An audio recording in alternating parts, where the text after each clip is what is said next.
All right. Hi, guys. Um, Welcome back to the Paranormal Intelligence Agency. And I am Jack Carey. I'm your host on Paranormal Planet, which is the live show of the PIA. I see a lot of our regulars back on the board over here. So thanks for joining us again this evening, guys. I've got some really interesting things to bring up and show you and kind of reiterate how important they are.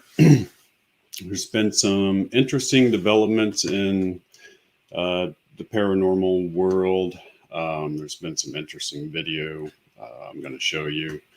And I've had some really interesting things happening lately. So, uh, number one, I got notified that I will be speaking at the Ancient Civilizations Conference in Boulder, Colorado at the Gaia Convention Center. And that'll be this coming September 23rd, 24th, and 25th. And I'll be doing a live 60-minute talk on, well, it's up to me, but I'm probably going to talk about ancient harmonic theory, how that was an ancient science left here by an ET intelligence, and how that was used to build megalithic structures. But I haven't really decided yet.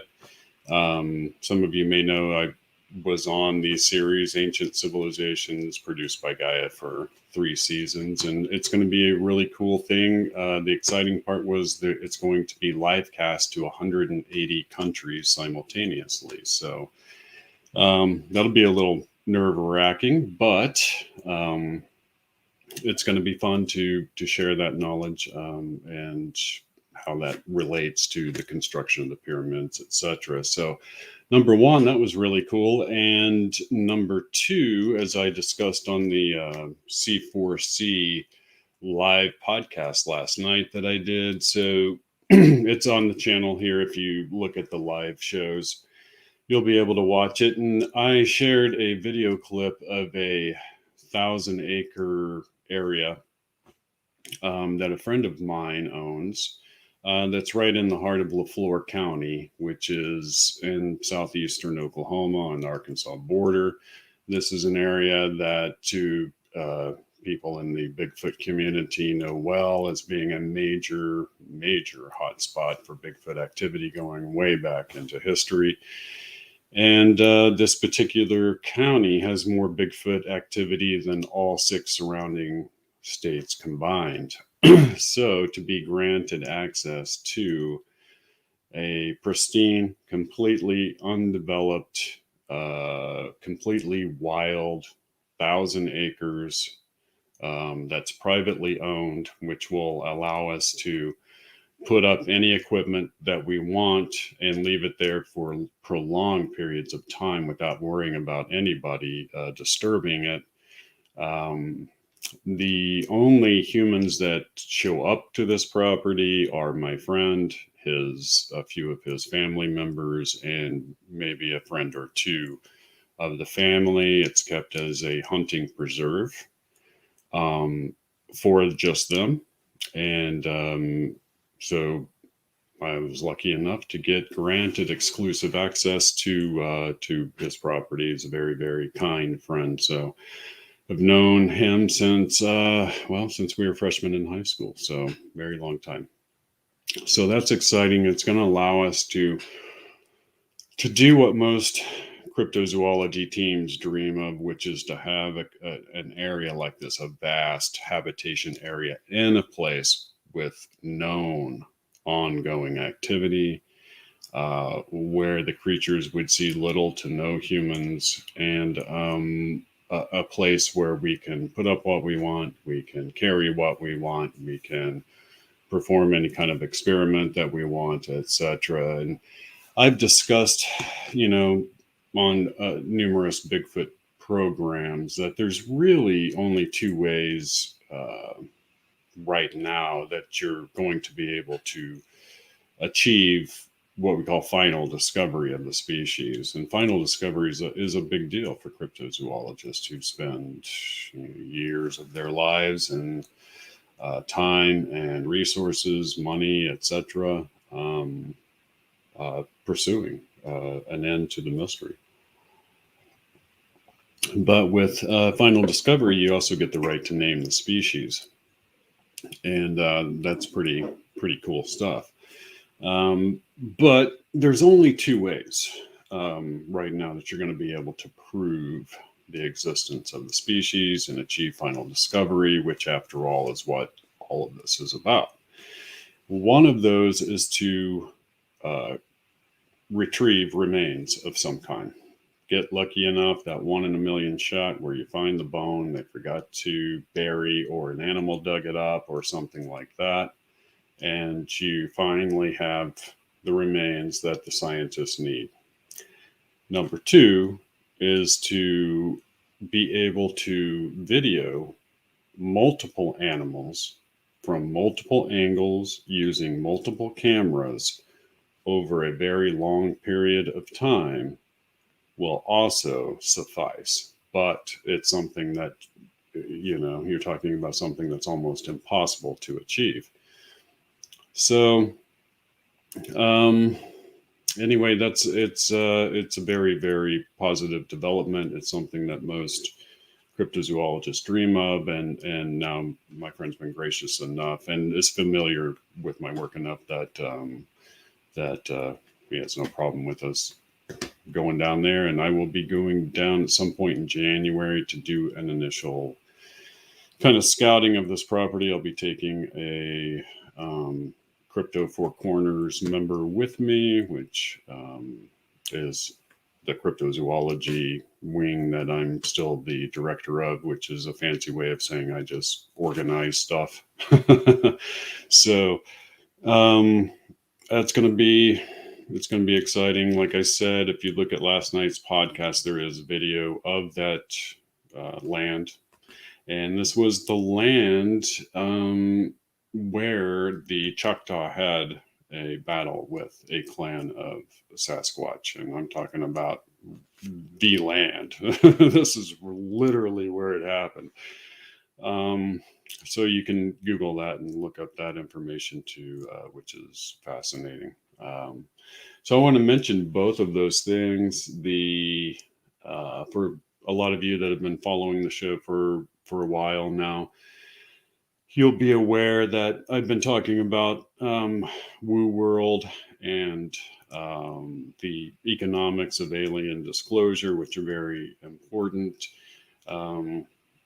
Last Thursday, of course, was Thanksgiving, so I didn't do a show because nobody would have been watching, and I don't work on Thanksgiving. And the week before that, I was seriously ill with COVID. So I guess everybody gets their turn with it. And on that note, I wanted to bring up, the new name. Keep in mind the whole Twilight language thing of Lauren Coleman, but the new name of the new strain, Omicron, is interesting because, as it was pointed out to me, there's an old movie. I think it was in the 60s, and it's called Omicron, and it's very strange. It's about like a ghost that goes into a cadaver and reanimates it. It's very, very weird, and the name being exact is very strange and isn't conspiratorial per se. It's one of those things where, like the Twilight language, it kind of shows you the grain of the wood of our reality, how weird things like that seem to connect and don't seem to have any sort of pattern behind them. So tonight we're going to talk about alien autopsies, alien interrogations. I wanted to do this show because I discussed this too a few weeks ago, but a production company from Chicago, some guys that were actually pretty good investigators, have gone about investigating the alien interrogation video. So I've got some inside information on that one. We're not going to watch that entire one because I've got a lot to talk about on the autopsy. But what I do know is that these gentlemen were in contact with the people who owned the original. They were attempting to get them to sign a non-disclosure. The people were trying to get them to sign one. I'm not sure what happened with that, but what I do know, according to their investigation, was that they were able to literally zoom. They took the video frame by frame, and they were able to look and zoom in on a serial number in one of the frames. Then they took that serial number and they were able to look up something else in the military, and then that led them to something having to do with the production of military equipment. And then the screen that you see, they were able to actually contact or get a hold of a guy who was in the military, he was still alive, and he was making stuff like that for them, and who told them that might be a what he called a one-up, meaning they only make one of them and they just made it for this particular purpose. Found that interesting.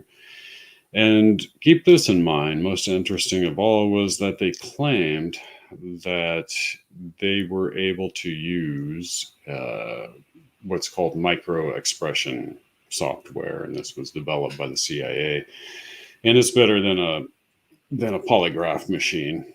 And what's interesting is that somebody's making some good comments there. But what's interesting is that this particular video and this particular machine, this guy seemed to know something about it that he wouldn't tell them about. And then when they talked about the micro expression software developed by the CIA, they were able to take this thing frame by frame, have the software analyze it. And they were shocked to discover that at one point in the interrogation, the creature actually uses 5 different muscles in the face. And according to them, that's impossible unless it was a living biological creature, especially given the time that the video was leaked. That kind of ultra sophisticated technology of trying to make a puppet that would do that didn't exist. So according to them, the alien in the interrogation video is real. And they seem to have so much information about it when they were talking to me about hosting a show with 2 other investigators about the interrogation video. Like so many others, they just up and disappear. Like I have not heard anything on them. And that's not unusual. We'll see, maybe 6 months from now, you end up hearing from them again. So,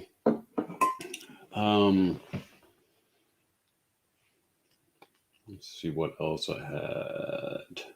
Yeah. So Lou Elizondo, and talking about the economics of alien disclosure. If you've been following the program for a while, I talk about Woo World. I talk about the fact that hyperinflation was going to take place, and this was months ago. You can see now that that prediction was correct. This hyperinflation is having a major problem on the people who get paid to keep secrets. It really comes down to that. So the people who have a lot of these access to a lot of these alien secrets that are still being kept from the public are paid to keep those secrets. As inflation increases into hyperinflation, the amount of compensation that they are receiving to keep those secrets shrinks because it doesn't have as much buying value. These are people who are already sitting on a moral dilemma that they must, think about every single day. Do I keep this a secret from the rest of humanity? And then they think, well, I'm getting paid so much money. Well, once that money goes away, all they're left with is a moral dilemma. And it's at that point when you get a lot of secrets just falling out all over the place. And you're right at another tipping point. You saw the first tipping point of the UFO videos being released by the Pentagon, etc. Why people aren't only talking about that and nothing else is a tragedy.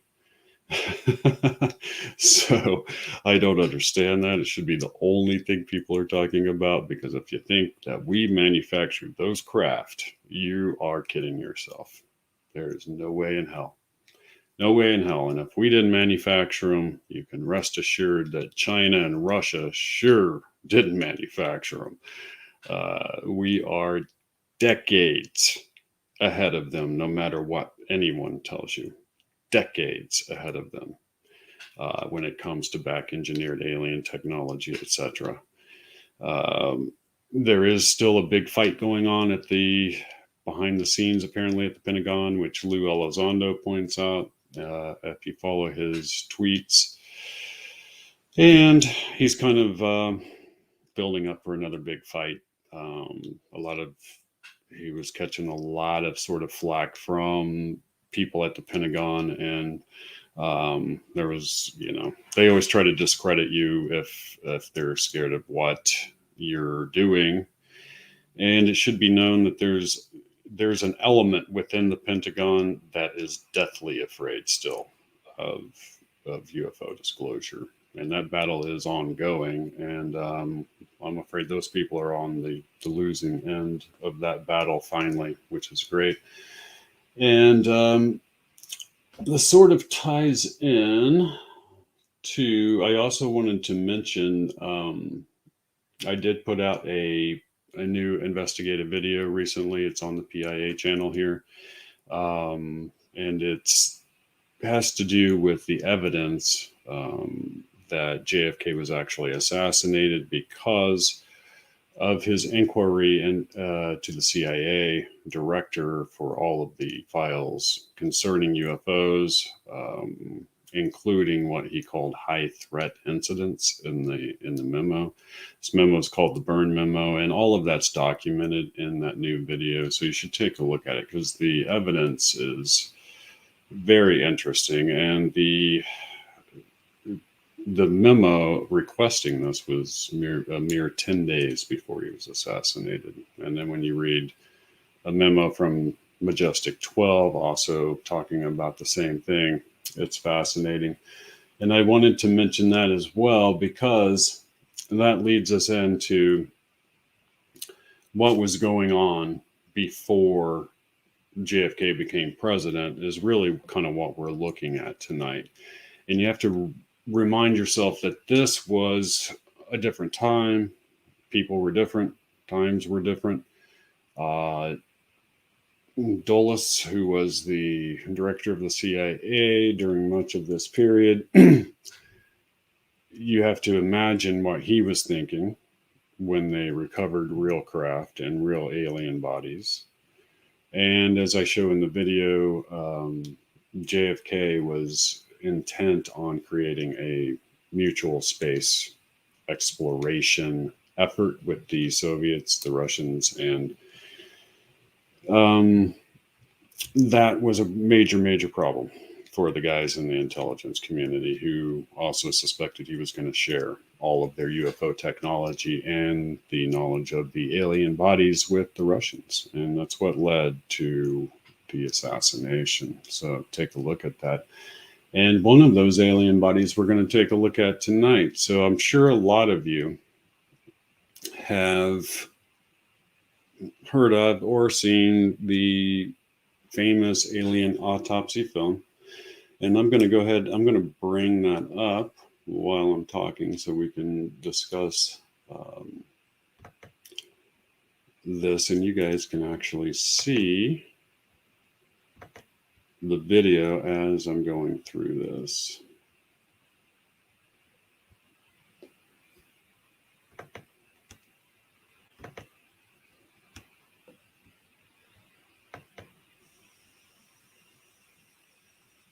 Okay, so here is the actual Alien Autopsy video. And I thought we might just watch it as I'm discussing the video, because the interesting thing is everyone, when they see something like this, they want to automatically write it off as a hoax. This has not been proven to be a hoax. You'll see a lot of claims online that it has. I'm getting ready to show you absolute proof that it wasn't a hoax. So the problem with just saying, oh, this has to be hoaxed, is that the sheer amount of money that it would take to reproduce this, even in the 1990s when it was released, is a vast amount of money. Now, every one of the items in this room have been verified to come from the year that this film says it was made. That means that either whoever made this film had to go around the world and find these exact specific items in this room, all dating from that exact year, or they had to be manufactured just for this film. Secondly, the overall production that you're seeing here, the length of it, the detail, the cadaver, all of that would require thousands and thousands of dollars. To this very day, the man who presented this to the world, Ray Santelli, has stuck to his story that he came by this footage from an old military vet who had some of this old film in a box, and this was one of the films. Apparently, he was one of the, cameramen who filmed stuff, top secret things. So this video is very detailed. If you're going to hoax something, are you really going to get the camera so close into these things? And you can see him removing things there. Now, the eyes on this alien are interesting because they don't look like the typical eyes of a gray alien. They look more human-like. However, there's a lot of alien abductees who claim that the big black over the eyes is actually a covering of some kind. Protective eyewear, if you will, kind of like we have. You can see here 6 toes on the alien.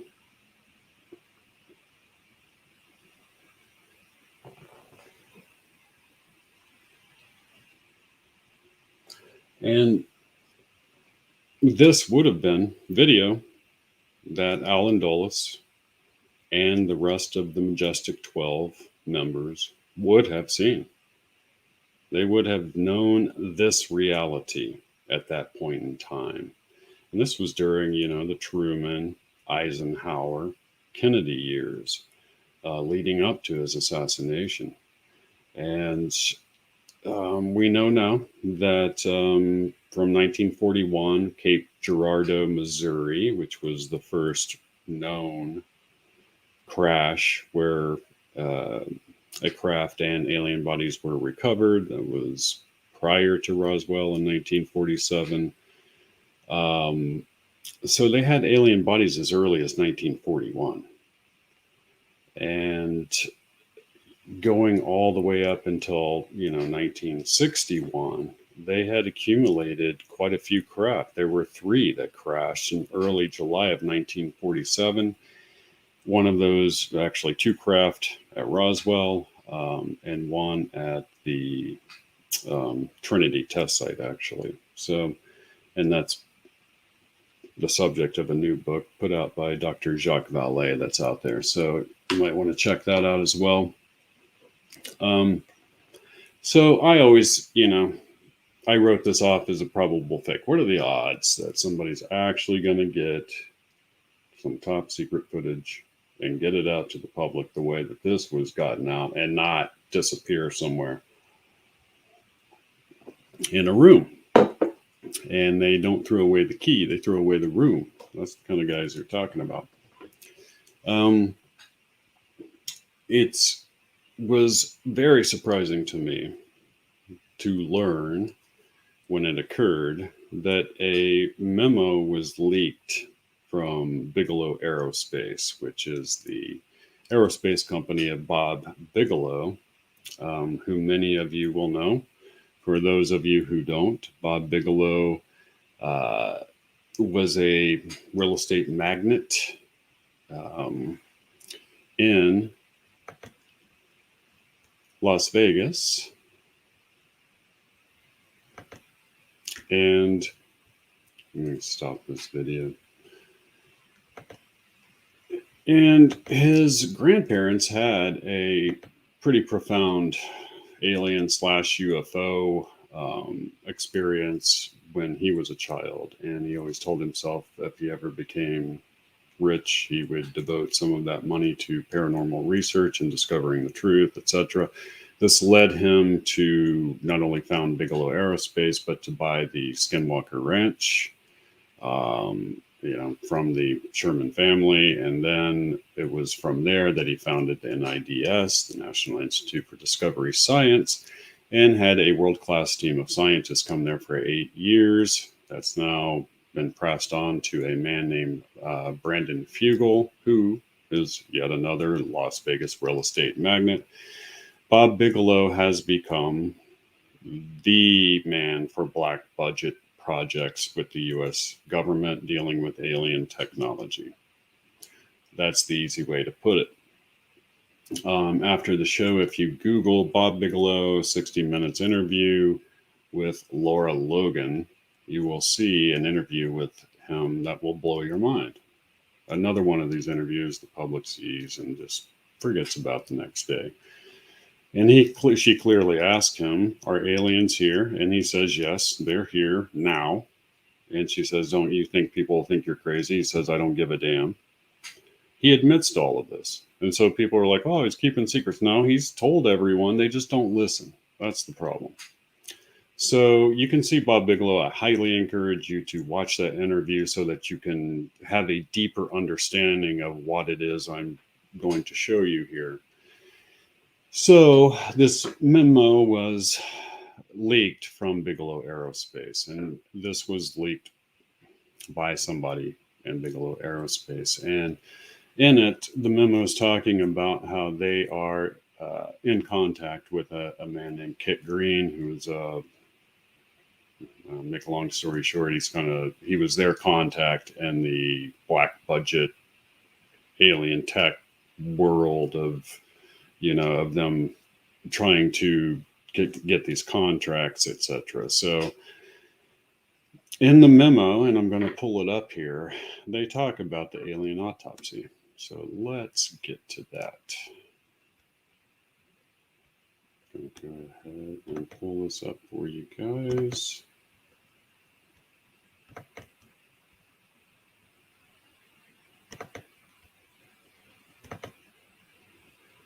All right.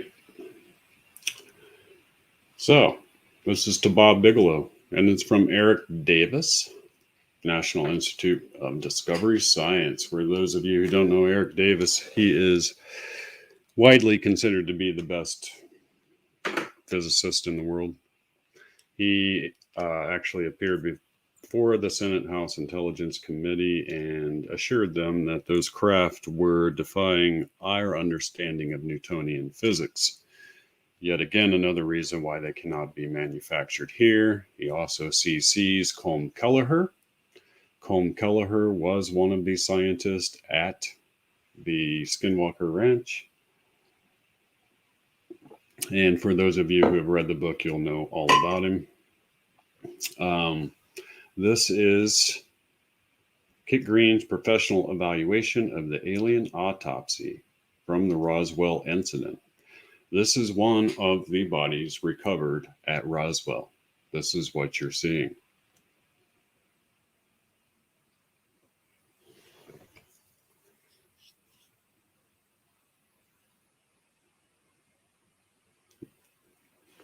This is the beginning and second paragraph. Since spring 99, me, Colm, and Hal.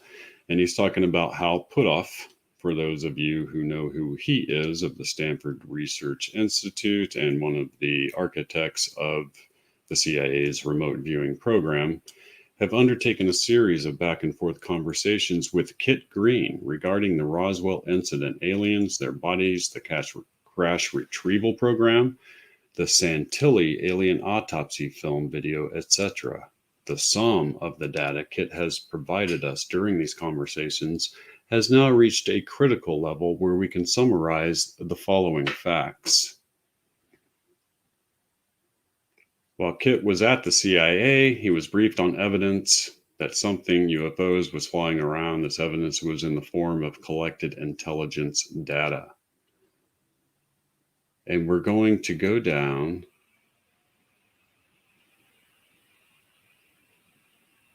to point number, well, it's down here on the January, right here, January of 2001.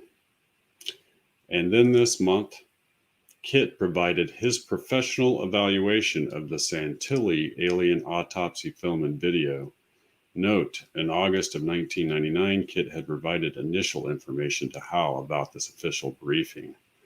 The summary of Kit's evaluation is, the alien autopsy film video is real. The alien cadaver is real, and the cadaver seen in the film video is the same as the photos Kit saw at the Pentagon during briefing number 2. This is an extensive memo that was leaked out to WikiLeaks. And now you get to see that actual leaked memo that has been investigated by a number of high-profile ufologists. It is now believed to be completely authentic. So what you're seeing there is an insider admission that not only was the autopsy film real, but that it was actually one of the aliens at Roswell. That should just be fascinating to everybody. Now, recently, and by recently I say a few months, the man who originally brought the video to the public, Ray Santilli himself, has offered up an actual original frame of the actual film, like literally cut off the film. One frame of the alien along with the actual CIA documentation, which authenticates the alien for $1 million. And that you can Google or look up anywhere you want to. And I'm going to pull up for you guys what that frame looks like.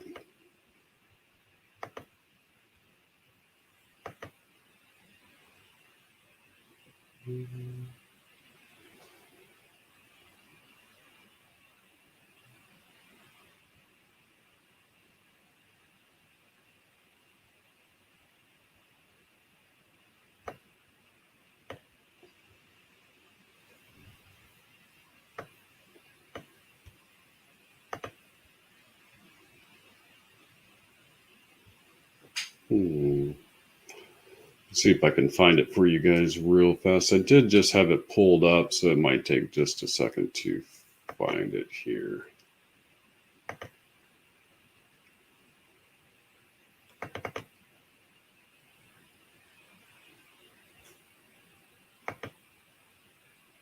Okay.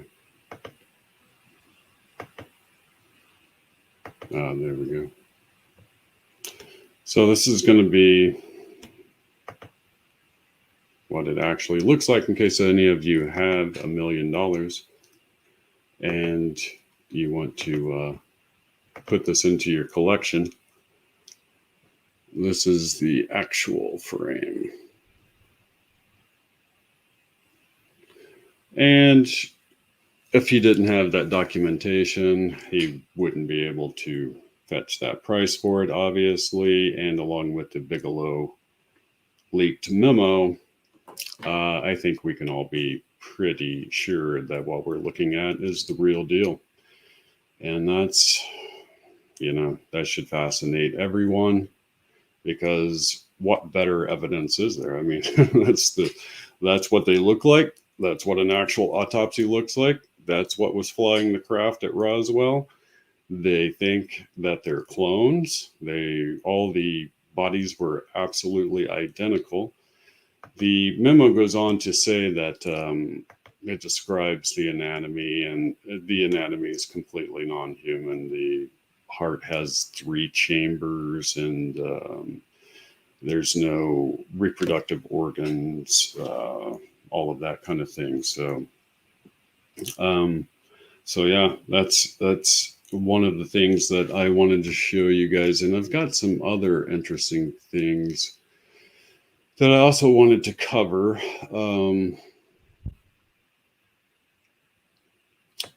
We might as well go ahead and show a little bit of the interrogation video before I show a couple other clips, and then I've got to get out of here because I've got so much work to get done. But let's do this. So this is what the interrogation video looks like. I'm told it's full 16 minutes. I'm also told that the gentleman at the Black Vault, apparently John Green, may have a copy of that for people to watch the entire thing. I don't know, but I have seen it and it is hard to watch.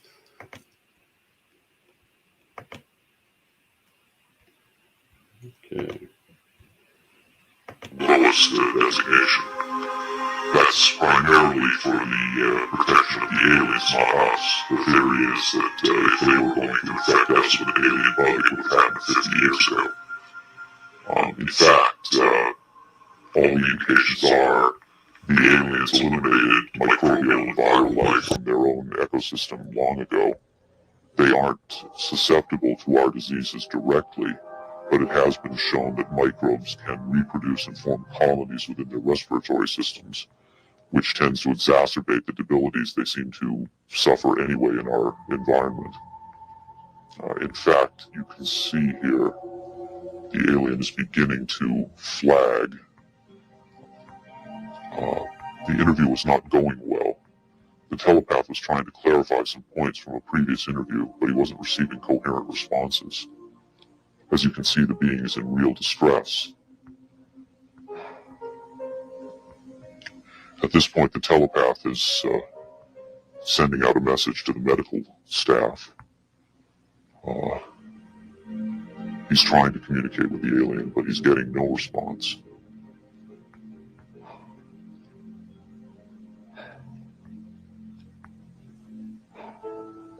There's very little he can do.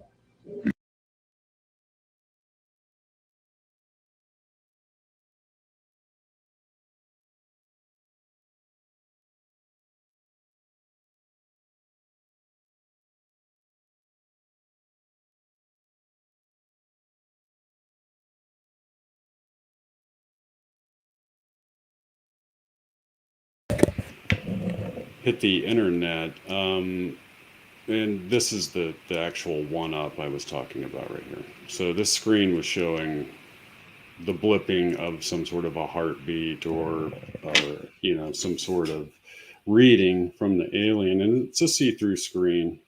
And even the year that this video was put out on the internet, nothing like this existed, according to these producers. And so that led them into the idea, well, who put out the money for this? They tried to trace that. That was impossible to trace. Nobody ever tried to get money back from the actual original footage. There has been a documentary put out about the interrogation, but it's very interesting. And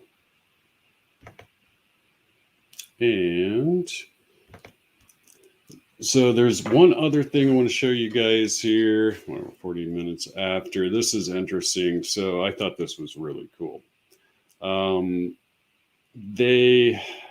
I say they, like you're going to know. The guys over at Third Phase of the Moon were given a leaked video. And I'm pretty sure a lot of you haven't seen this, but it's interesting because it shows a Black Hawk helicopter that is clearly hovering next to a large UFO. I find that interesting because literally just a few hours ago, I was able to see some video footage of close-up video footage of two fighter jets escorting a UFO. And I don't think that military jets are anywhere near that kind of technology, so I don't think that they could escort a UFO anywhere. And so I think what we're looking at there, and possibly here with this that I'm going to show you, is maybe back engineered. Maybe we've gotten that good with it. I mean, you have to consider that the guy that was ahead of Skunk Works at Area 51 said that we had the technology to fly ET back home. That was an actual quote of his. So let me pull this up and I'll play a little bit of it for you.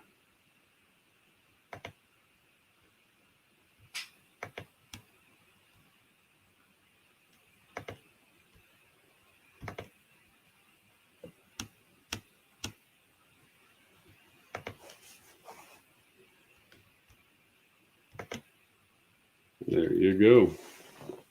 So now you're seeing what was leaked to them. There's a couple of different photographs. You got one where the copter's completely behind it, one where you can kind of see it at an angle, and then one from a far off distance. That's not CGI, in my opinion. CGI, everybody wants to use CGI as a way to magically, get rid of evidence, but CGI is tough to do, and this is some really interesting footage. So anyway, that was leaked recently, and I thought that was well worth taking a look at, because you might very well be looking at an actual alien craft. I mean, that thing does not look like it was built to fly, does it? No means of propulsion, no wings, etc. Just like all the other UAPs. So I wanted to show that to you guys, and let me make sure didn't have anything else for you.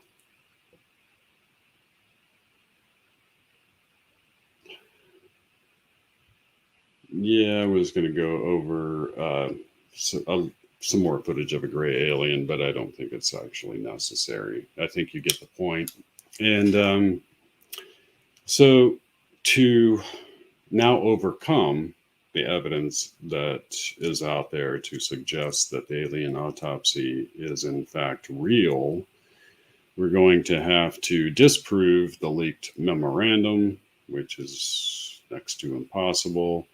You're going to have to shake Santilli down and make him admit that the actual thing that he clipped off the film is fake, and he's perpetrating a fraud for $1 million, and the CIA documentation is fake. You're taking a hell of a risk if you try to perpetrate that hoax. And so, guys, the probabilities here are, when you eliminate the impossible, whatever remains, however improbable, has to be the truth. And here, as highly improbable as it may seem, it looks as though the alien autopsy is in fact real. So, anyway, I'm going to leave you guys with that. And gosh, next week I'm going to be talking about, we'll be going through some updates, etc. But I'm going to be talking about alien bases around the world as identified by CIA remote viewers. So the actual locations of where they're supposed to be.